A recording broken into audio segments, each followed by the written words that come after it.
Yo. Aubrey Edwards, Tony Schiavone. We bout to party. We bout to party. Unrestricted. Got the house now. We gon' turn it up. Hey everybody, welcome to AEW Unrestricted, the official podcast of All Elite Wrestling. Aubrey Edwards here with my wonderful guest co-host, Alex Abrahantes. How are you doing, buddy? I am doing fantastic. Excited to talk to our guest here. Yes. It was kind of interesting to see the evolution of how he came to AEW. Yes. And I was actually there for two of those important matches. So really excited to get his thoughts on how things have transpired for him. Yes. Hello, AR Fox. How are you? Yo, what's up? How you doing? I am so unbelievably excited that you are with AEW specifically. And I think a lot of our AEW fans may not necessarily know this. I'm glad that you're on TV and I'm glad you're on this podcast.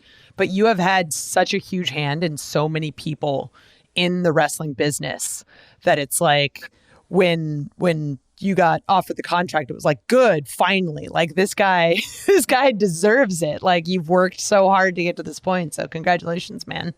Thank you. I appreciate that. Thanks. Yeah. I want to talk a little bit about your match with Top Flight, where you challenged Death Triangle for the Trios Championship. It was one of those things where it's like Top Flight and AR Fox. Oh, this just makes all the sense. Makes in the world. all the sense. So fantastic. It's like your style of wrestling plus those boys. It was just an absolutely incredible match. Sorry, Alex. I know that you kind of like are on the other side of that. I got to see it up close and personal. It was a treat. Yeah. No, it's awesome. I got to see Fox versus Fenix, which was even before that. And I was super pumped because AR, I've never met you in person. That was the first time. And I'm like, oh, this is great. And Fenix was so excited to be able to have an opportunity to wrestle you. And I'm like, oh, this match is going to be killer. And it was. Really pumped to just have you around and love to hear your thoughts on all of that. Yeah. Yeah, that one was really important to me on my way to get with AEW. So, all those matches were important. And then I made sure to go out my way to thank everybody I worked with on my way up. Such a wonderful guy. But specifically, I want to talk about what happened after the match with Top Flight, because you're doing an interview with Lexi Nair, and she just happens to drop that TK's offering you a contract. And your reaction was so great. It was like a genuine surprise. Like, can you talk about that moment a little bit? Yeah, it was, it just took me off guard. You know, I mean, I'm super humble, but like also in a way, like I almost had that gut feeling only because right before we were about to do it, Sanjay called Lexi back over real quick and like whispered something in her ear. And like my gut just like sank. And I was like, cause I don't know, I just been doing it for so long that I thought like, you know, I don't know. I just didn't know that I thought it was done and past me, like really getting the shot. You know what I mean? So I was just kind of happy to be there.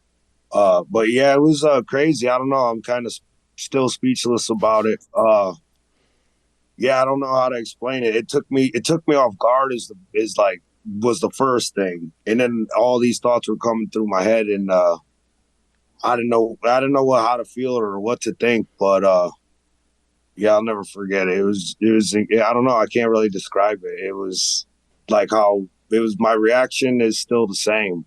Pretty much I'm just kind of speechless about it. I just thought that it would never happen, and it was unbelievable to me. Well, how was your first how did you get the call first for your first match in AEW? How did that all come to be? I trained Sean Dean. I had a hand in training him, and I heard that he had a hand in booking Dark and scheduling. He's the guy. Yeah. So I just told him. I just asked him if I said I'm willing to do it. I'll go wherever you need. Don't care what I do. I don't care if I get anything. But hey, man, you know, I want to try to give this thing like last full ditch effort. You know what I mean? And I told him that good for you. You could, I'll do my best and I'll show up. I'll do whatever I have to do. And that's how it's done. They were coming to Atlanta, and that was the first one I did. And I just tried to make the most of it. I had a 6-man tag, and we had 5 minutes. So I've never done TV or nothing like that. I'm only kind of used to having like these long, like 20-minute indie matches. So that was an experience for me too. And I was like, hey, we got this much time, but I'm still doing it. I'm okay. Like, all right, I'm gonna get it in there one way or another, So that was my thought process on it. I think like it's always so fascinating anytime like we talk about that kind of outside of a backstage experience that like you see these indie matches where people are doing like 20, 25, 30 minutes and 12 Canadian destroyers and all this kind of stuff. But to be able to show everything that you're capable of in less than 5 minutes, because that's the reality of TV. It's like, it says something about you as a wrestler and as a person that you're able to just go, okay, here's everything we need to do and what we need to get done just to have the best showing possible. Because I think like Tony's familiar with everybody. He watches everything with wrestling. So I'm sure he's already familiar with all of your work before you even step foot in the ring.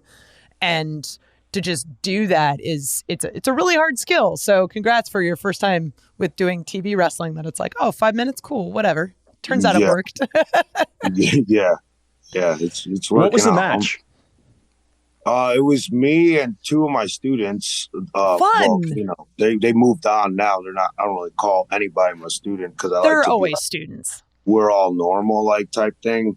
So, it was Adrian Alanis and Liam Gray. Yeah, no, those guys are at Dark all the time. They're awesome. Yeah, and against Private Party and Helico. Oh, great.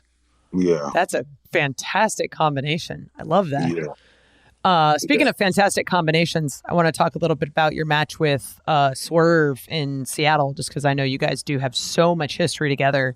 And then on top of that, it's a fantastic match in front of a fantastic crowd. Thanks, Seattle. Yeah. No big deal. Whatever. So when did you find out that match was actually going to happen with Swerve? I'm not exactly sure when I found out about it, because I find out about this is off topic, but while I was doing Dark and I was just seeing when the next Darks were and stuff like that, I was watching Rampage, and at the Excalibur was doing like the what's going to happen at Dynamite. Yeah, the little rundown of the card. And then he announced Death Triangle for his Top Flight and AR Fox. My head was actually down at the time, and I was messing with my phone, and I looked up and I seen a picture of me on TV. So that's how I found out about the Death Triangle match. I think that's how I found out about it too. We're on the same page. That's how we all did. So to be honest, I don't even know. It might have been the same scenario when I found out about the Strickland match. Like, I don't know if I've gotten an email yet that has told me what match I'm gonna be doing yet. Oh, that doesn't happen here. so yeah, I can't remember exactly how I found out it was gonna be me and him. I can't even. Oh, I seen his promo. That's right. That's how I found out. He cut a promo and said we had unfinished business, and I was like, "Oh, okay. It looks like I'm gonna be working with Swerve on Wednesday." So then, start thinking about what we could do. Yeah. Well, that's so cool. I'm sure there's probably a bunch of people here in AEW that you have some history with as well, right? So it's just a matter of time before you're able to kind of rekindle those rivalries and great matches, right? Yeah. Yeah, probably more than half of the guys there I've had matches with. It's insane. Even when we do Dark, we did Dark, and it was like all those people there. And it's like I've almost had matches with everybody that does dark too. Wow. That's just so amazing. It's so inspiring. You're like the perfect kind of Cinderella story, if you will. A guy who everybody's heard of, has trained so many people, has made such an impact in this business and industry. And prime example, you've never given up. Here you are years later after giving, and finally getting your props. So it's just so cool to have you here in AEW and finally getting to see your work on on a major grand stage. Yeah. Thanks, man. Thanks. I appreciate that. Absolutely. And go ahead. I'm sorry. I was just going to say, so now when everybody ever asks me like what advice I could give them, my number one thing, like, especially if somebody's been in the business for a while, my number one thing I'm going to tell them now is, man, just don't give up. Yeah. Just keep doing what you're doing. Don't stop for no period of time or nothing. Like, you're either going to do it or not. So like, just don't stop. Like, just don't quit. Like, just keep going.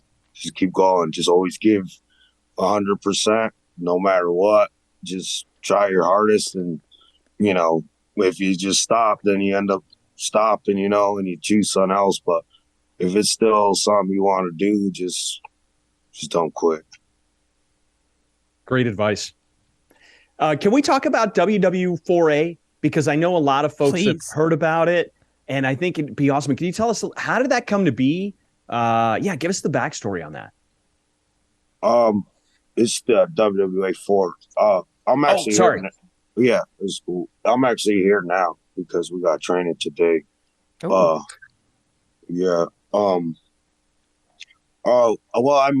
I'm originally from Connecticut, and I moved to Atlanta when I was about 19 to join a wrestling school because it was time for me to leave and try something else. And I was just at that age to try to pick a career choice. So, my mom was all for it. So I moved down to Atlanta to join the WWA4 in about 2007.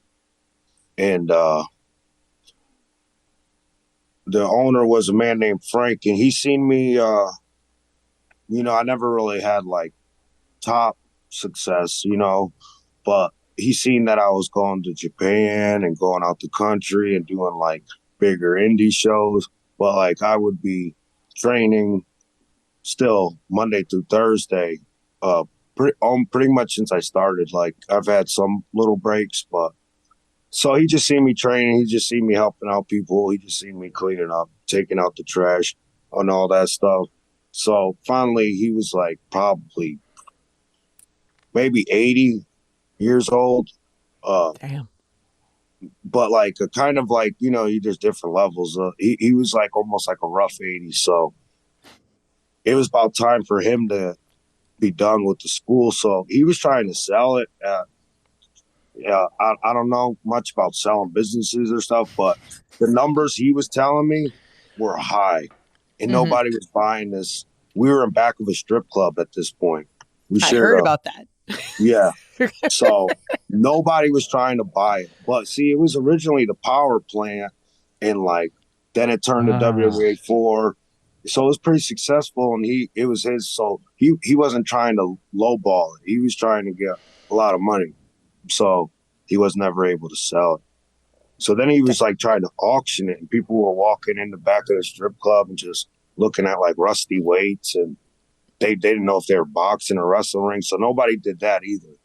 So he just decided to sign it over to me. Yeah. Mr. Hughes was the trainer at the time.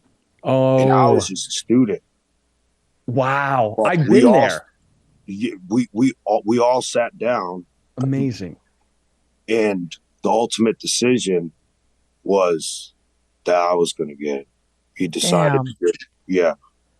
So my mom came down and helped out all the business stuff because I was like, I was new to it. I didn't know how it worked. So my mom came down to Atlanta for like a week and we figured it out. And that was about 5 or 6 years ago. Wow. That's just so great. Like just a simple meaning like handing a business over to somebody, right? Like nothing simple about that. But that one moment just changes the course of everything, like not just your career, but so many other people. Yeah. And that's just so great. And I want to keep talking about the school kind of in our next segment here on AEW Unrestricted. We have an awesome partner on board for AEW Unrestricted, and it is Athletic Greens. I take AG1 by Athletic Greens every single day. It's so good. It's replaced all of my vitamins. I'm taking supplements now, and you're just taking so many pills during a day, if you can remove at least like one of those multivitamins and you're now just taking this delicious beverage, it's wonderful. It's wonderful. Aubrey, got a little story for you. Guess how many supplements I used to take before I started taking AG1, and I started taking AG1 about 3 months ago. Give me a number. What do you think? You were taking 0 supplements. I was taking 27 different supplements. Probably taking 0. No, 27. What? Yeah, absolutely. You were taking 27 different supplements? 27 different capsules and pills, and now with AG1, only thing I have to do is take 1 scoop a day. How about that? Isn't that great? 1 scoop a day. I take it in some water. I've got the awesome shaker that they have. Just shake it up, drink it. It looks like one of those fun toys you had as a kid with all the sparkles and the wonderful like moving around liquid. And it tastes good. Yeah, There's a lot of beverages on the market that just taste like garbage. And this is actually delicious. I look forward to it every day. Yeah, I do too. And I just think 1 scoop in water every day gives me 75 high quality ingredients, my daily nutrients, long-term gut health support. Probiotics is so very important. AG1 is the way to go, man. It's the way I've been going. And now I don't have to swallow 27 different pills a day, which I did. I split them up. It just saves you so much time. Yeah, I know. I split them up like 14 in the morning, 14 in the afternoon. Don't have to do that because of AG1. It's just a comprehensive solution. It's what you need to supplement your routine. AG1 gives you a free 1-year supply of vitamin D and 5 free travel packets, which have been a lifesaver for me on the road. With your first purchase, you can go to athleticgreens.com/AEW Unrestricted. That's athleticgreens.com, AEW Unrestricted. Check it out. Try it out. It's awesome. This is AEW Unrestricted. Alex and Aubrey talking to AR Fox, one of the recent signings at All Elite Wrestling, and such a storied history in wrestling, affecting so many different lives in this business. And in between the break, we were talking about where the name of your school came from. Could you tell us that story again? Because it's hilarious. I was saying it just really doesn't have any meaning at all. No. It's like, so it's the World Wrestling Alliance, but then when he went to register as a business, WWA was taken. So WWA 1, he tried that. That was taken 2. So he just got to 3. He just got to 4, and that was the only one that was taken. So it's like a screen name. Just adding a number to it. I love that. Such a Twitter way of doing things. It's like, oh, let's just add a bunch of random numbers and whatnot after it. Yeah. I'm curious, since we're on the topic of the school, like how many people at AEW have you had a hand in training? It's probably a long list. We could probably do the whole podcast just about that. No, I don't think it's. I mean, I've helped out a lot of people, but I'm not going to name people I just helped. But that's probably like a dozen. But people that I've trained mainly is like Alan Angels. He's not there now, but him. But he's freaking great. Danny J. She's not there either. I was like one of the first schools that Jade went to. Yes. Wow. But then she finished up and carried with a Nightmare Factory. Sean Dean. That might be it. That's like on the main show. But it's count a lot of people that have been on Dark. I had 6 people I've trained at Dark just this past weekend. Damn. Wow. And probably many more throughout the course of Dark, right? Yeah. Probably over time, there's probably been about 20 people I've trained at Dark. Wow. That's amazing. That's what was your first impression of Jade when she first walked through the door? What was that like? Even though she was new at it, she just like kind of,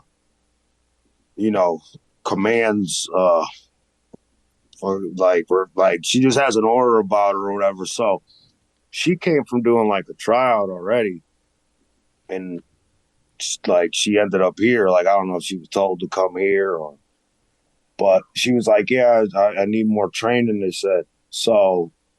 She came here and she started telling her story and her experience and stuff, and like everybody was listening to her talk. So like she came in and already had like an aura about her, and she was, you know, just super impressive, you know, athletically and stuff. So yeah, we were pretty impressed.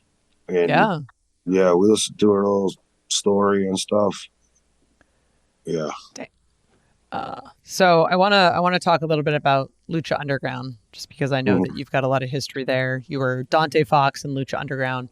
Talk about those tapings versus the difference between that and live TV. Oh, live TV is just insane. Yeah. It's just insane. It's completely different. It's completely different. Yeah, it's completely different. It's it's so much more like pressure, but you could have it like one or two ways. Like you could see it as, you know, like, all right, you can't, you know, it's just go time, or it could be like, you know, give you a lot of anxiety, you know. So pretty much just both to me. I'm like super motivated that I'm live, but then I'm like also it's like it's live on TV. You know what I mean? So yeah, it's a huge difference, because everybody got, you know, the little TV apps on their phone.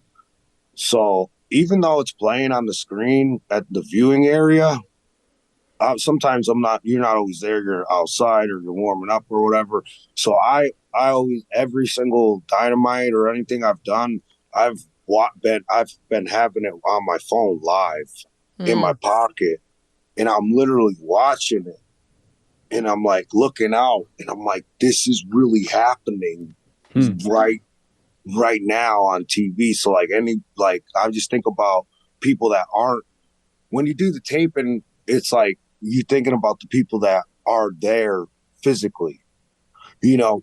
But when I do live TV, I'm like thinking about people I know in different states. I'm like, oh, my mom and grandmother are going to be watching this up in Connecticut. And like, oh, I know these people in Texas, like they're going to be watching it too. And this person's seen it, that, you know, it's just like, it's just a completely different level. Like, especially knowing that my family is watching it too, even though I'm not nervous or not that my mom and grandmother are watching it, but it's just a crazy feeling to know I know exactly where they're sitting, and because my grandmother hasn't missed the Dynamite probably since it started. Awesome. Wow. Yeah, and she's so 90. Cool.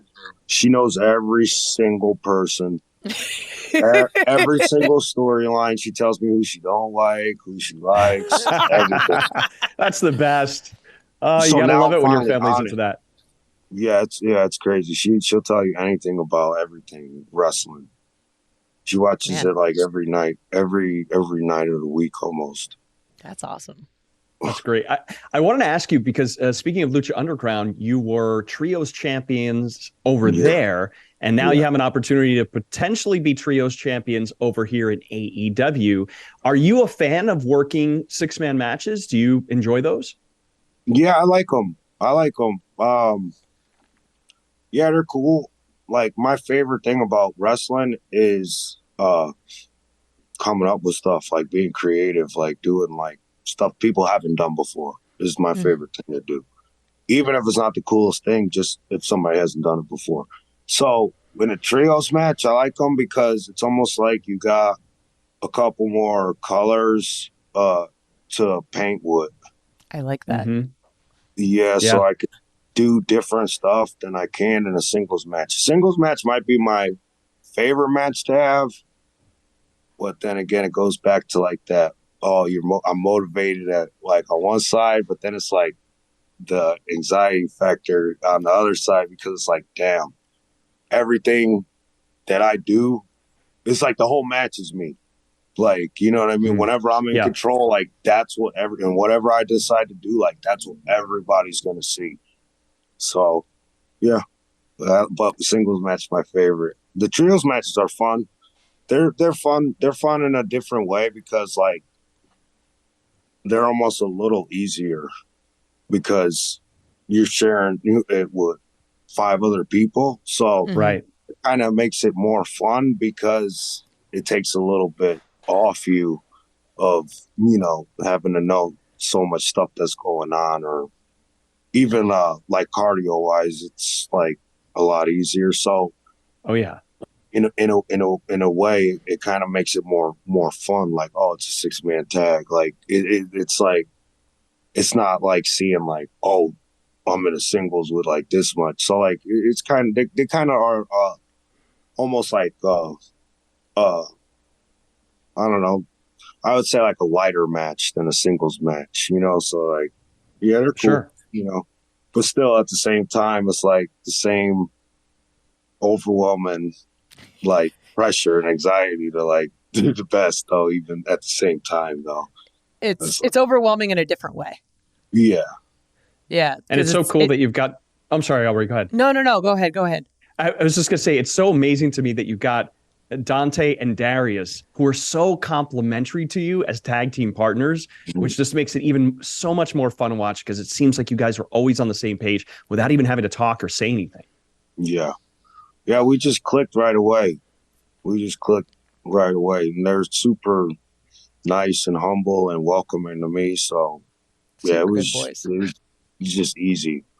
Just super easy to work with. And then like I've been wrestling for a while, a long time, almost 16 years now. Damn. So I've been wrestling for longer than them, I would assume. So they're like 19 years old, so it's like the majority of their life. So they were in diapers when you started. So let's not say that out loud too much, Alex. I still ask them little things here and there about like how it works AEW or how it works on TV. So they've helped me out, you know, with that stuff too. So it's just been cool. Very cool. Yeah. Very cool. You had a great run at Lucha Underground, but I also want to talk about Evolve. You were the first ever Evolve champion. What did that mean to you? Everything. Everything. Everything. Oh, yeah, I took it so serious. It was like my life. I get obsessed with whatever I'm doing at the time, and I want to be like the best at it. So yeah, it meant a lot to me because like to us, and you know, still kind of that was like supposed to be like the best of like group, you know, on the indies, and also I like it because like the name of it was about how wrestling is evolving and stuff. So like I felt like I was a good person to be like the champion because I was doing a bunch of stuff that was different and wasn't done even a couple years ago or a couple months before, you know, I started doing it. So for a while, because it was Evolve and I had the title, I don't know how long it lasted, but I was doing this thing, and I don't know if any fan even really caught on like that. But I was doing a thing where I was winning with a different finisher every match. Ooh, I love that. That's cool. To try to get over the like Evolve type thing. You know, all of them were, of course, like a ridiculous move. Most of them I had to retire. Once I hurt somebody with something enough, I retire it. Good call. But if that's I hurt myself doing a move, I'll do it again. Yeah. It's I love that because there's so many times in wrestling where you see a guy set up for a finish and you're just like, oh, the match is done. But like when you change it up constantly, it just keeps people on their toes. And I love that. I absolutely love that. And I'm also loving this conversation with AR Fox here on AEW Unrestricted. Coming up, we got fan questions.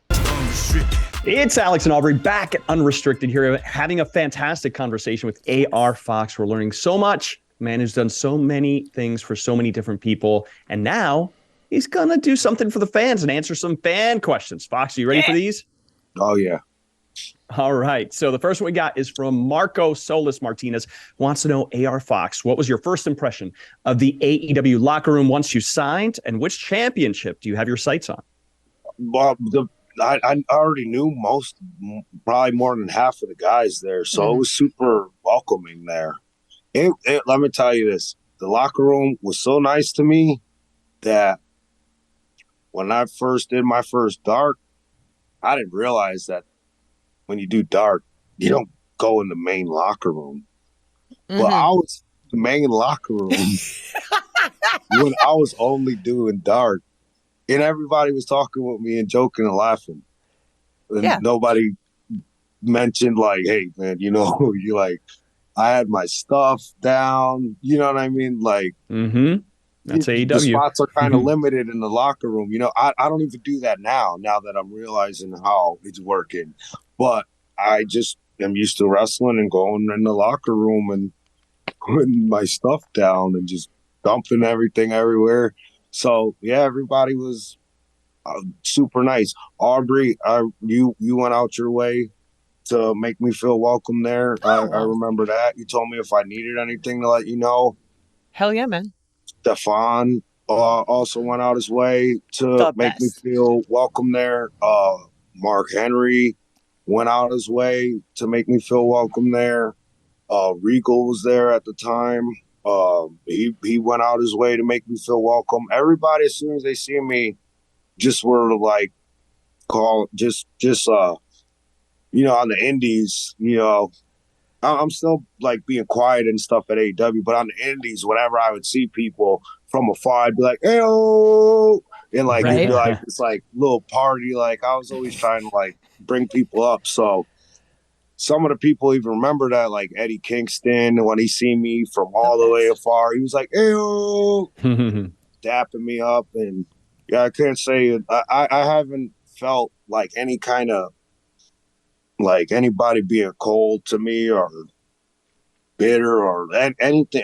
Everything's been positive when it comes to the locker room, and seeing the bigger names like Jericho and Claudio and Bryan Danielson, and seeing them more and more, and now they always say what's up to me and joke and laugh, and sometimes they're not even talking to me, but they just make some kind of joke, and I chuckle. So then they could tell I hear them, you know. So because I'm still a little hesitant when it comes to someone like Bryan Danielson, you know. But he'll look to me and say, "What, you thought that was funny?" And now I'm in the conversation with them, and I still can't, you know, it's still mind blowing to me. I'm taking pictures of the plane taking off and stuff, like it's my first flight all over again. Like I'm taking it all in still, and I'm still mind blown that I'm sharing. Like, yeah, you can know you're good or have confidence or whatever, but way more so than that, I'm still like mind blown that I'm just like in the locker room with FTR and people like that. It's just good people. Yeah, it's just crazy. And then for them to talk to me like you know, we're equals. Yeah, exactly. Is just crazy to me. It's just crazy to me. And that they think insane that I'm like good too, you know, because when you wrestle, when you're a high flyer, you know, you gotta kind of be you gotta show that you can wrestle too, you know, because sometimes high flyers get a bad rap. So to have the respect of, you know, like someone like Dax or someone is major to me, because they are like the kings of psychology. Like, so it means a lot to me that I could talk to these guys like, you know, we're equals. Because you are. You sure made are. it here through all the hard work. They made it here through all the hard work. I absolutely agree with you, because like I've Like, I've worked with Brian now multiple times in the ring for like a year and a half, but to me, I'm just like, this is still freaking Brian Danielson. Like, this is insane. And just to know that you're like you're in the same conversation with these guys when you're all on the card. It's like, oh yeah, AR Fox has a match, FTR has a match, Brian has a match. And it's like, these names are all equal. They're all worthy of TV time. Yeah. So congratulations, man. You've worked hard to earn this. Mm-hmm. All right. We got a question from Nate Izarudo. Do you see yourself and Top Flight going after the trios belts? And what are some of your long-term goals for AEW? Yeah, we're definitely going to go after the trios titles. That would be cool. I like I want to win a title, of course, and I want to main event some kind of show. Like my long-term goals, it's kind of, I don't know, gives me just kind of be the trios titles first, that would be cool, and then maybe the TNT title. Ooh. That would be cool, but I feel like every wrestler wants to have the world title, but I know that's like down the line, and I would have to build myself up a lot to even like be in that. So like that would be the ultimate long-term goal, was to have the world championship, because I've wrestled like on every lower level place, right? And I've always won the title at them all.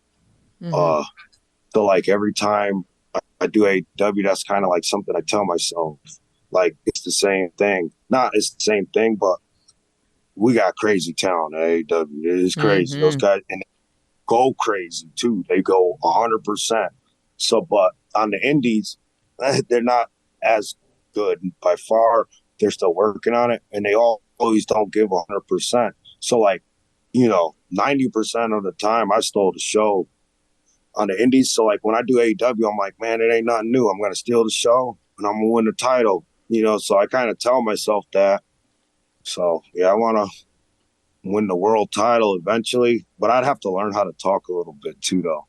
Like in the ring, on the mic, not just strictly about wrestling. I could talk about wrestling all day, but yeah, I know talking's I got to get that down before I probably have a world title. Well, there you go. I mean, listen, we all have things we need to work on, and it sounds like you got a plan, which is fantastic. And look where it's gotten you. And yeah, trios championships would probably look pretty good around your waist with Top Flight. And you guys are an amazing trio, so I would not be surprised to see that happen. We got a question here, which is actually a fantastic question from National Scissoring Day. Yes. What's the best advice you've gotten from any wrestler? Ooh. Well, see, some of it hasn't been verbally, but like I've worked with Chris Hero. Yeah. Mm-hmm. And that match, I probably learned the most in that one match than any other match I've had. And I've also worked with AJ Styles, and that's probably right up there with it. That's probably the most I've learned like that. But verbally, it was like a second hand. It was passing along. But one of my students had seen Big Show somewhere. And he asked him for one piece of advice. And Big Show told him, whatever you do in the ring, you have to believe yourself before you could think that the fans are going to believe it. So anything you do, you got to believe in wholeheartedly and be behind it. So like, and that wasn't even that long ago. That was probably a year ago. But that one stands out to me probably the most. Great advice. It's so absolutely true. And like Paul Wight has so many of those little nuggets that if you spend like 5 minutes with him, you'll end up writing like a whole book of just like the stuff that he knows and the stuff that he could just give to other people. Like he's so giving, much like yourself, just trying to help everyone out. And help everyone be their best. I love it. Mm-hmm. We actually have a question from Jack Hunter that I'm actually curious on. Be interested to hear your thoughts on training Austin Ferry, because I saw you both in Evolve multiple times. It's just awesome. It's just awesome.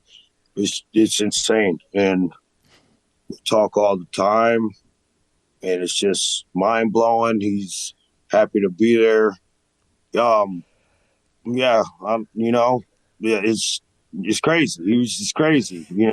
He got me front row tickets to his Mania match against Pat McAfee. Dude. And he ended up getting stunned by Stone Cold. So I could just describe it like that. We stood outside one arena at a WrestleCon. We just went to I think it was like Dallas, or maybe. We stood outside the arena where WrestleMania was being held one year and took a picture. And 5 years later, he was one of the big billboards on that same arena. How cool. That's very cool. I'm just too proud. It's just crazy. It's crazy. And we still talk a lot, and it's always exciting when we talk. And he's just telling me, oh, I think I want to be doing this and all this stuff. And I'm kind of amazed too at how, I knew he would do good, but he is doing really good. And he's just main events, several long main events too, where he's in control of like top guys, beating them up. And I'm just like, that's pretty crazy if you think about it. And he's closing segments a lot. Like, this is crazy. That's pretty awesome. Yeah, he's doing his thing, which is really awesome. And the fact that you had a hand in that, you should be really proud. Yeah, it's cool. It's cool. So we got a question here for you from Surfer Dude. What has Beyond Wrestling meant to the indie scene over the last 10 years? It's meant a lot. I feel like it helped a lot of people move on. In my opinion, I feel like it helped a lot of people get some buzz. Like, I don't want to say anybody like specifically, because I don't know if they give their credit to Beyond Wrestling. You know what I mean? But I think there's I know that I've wrestled a handful of people that I maybe never heard of before, and I wrestled them at Beyond Wrestling, and then after that I seen them multiple other places. So I feel like Beyond Wrestling is maybe the best platform on the indies to help you get buzz and help you get out and stuff like that. I feel like it plays a big hand in people's career when they're starting out, It's definitely a great launching pad for a number of talent, whether they have, really great storied indie runs or if they make all the way to TV. Like, the amount of people that you can count in the AEW Locker Room that have been on a Beyond Wrestling show at least once isn't I had the chance to be on a Beyond Wrestling show, and I'm like, oh my God, this is great. Like, it's a big bucket list item for a lot of people. Yeah. Love it. All right. Got a question from Lone Wolf Panda. I'm actually curious about this as well with your varied moveset. What is your favorite move to do in a wrestling ring? I don't know. Maybe. My favorite move to do is probably like a high crossbody to the outside as a dive, or probably any big running dive. It's not my coolest move though, What's your coolest move? Probably my favorite move to do, because it's probably like a running high crossbody to the outside, because it's not too hard and people like it. It gets a good reaction, and it's pretty easy for me to do. So that's probably one of my favorite moves to do. And of course the cutter. I know everybody is going to say that. Great move. Cutter, I like to do that. I like to I'm trying to come up with another way that's of a cutter that hasn't been done before. Right. Yeah, so I'm sure you'll be able to figure that out. Huh? I'm sure you'll be able to figure that out if anybody can. Yeah. Yeah, I figure I got a bunch of test dummies in all my students. Ooh. Oh, there you go. Maybe you got to do that at practice later today. Like, okay, guys, here's the goal. We're going to figure out a new way to do a cutter. Yeah.